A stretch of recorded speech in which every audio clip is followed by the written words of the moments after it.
video, we're going to take a look at complementary events and then do a quick calculation of probability here.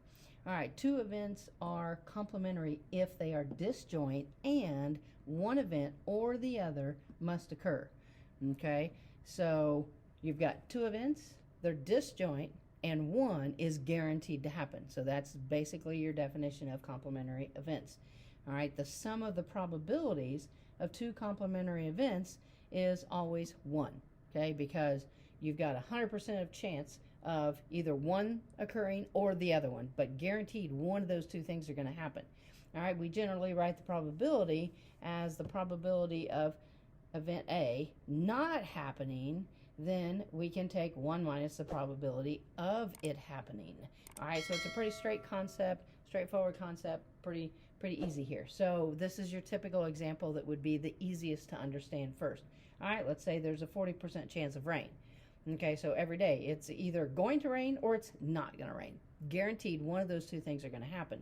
If I have a 40% chance that it is going to rain, the question is going to ask for what's the probability that it will not rain. Okay, so 1 or 100% guaranteed one of those two things is going to happen. So all I have to do is do 100% minus the 40%, which we could have done in our head. All right, there is a 60% chance that it's not going to rain.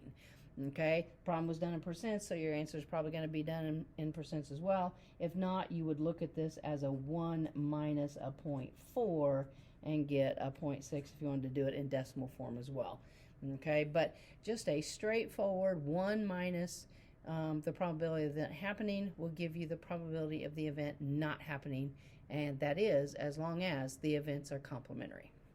So definitely thanks for watching. If the videos are helping, please share with your friends so that they can benefit too, and don't forget to subscribe to the channel.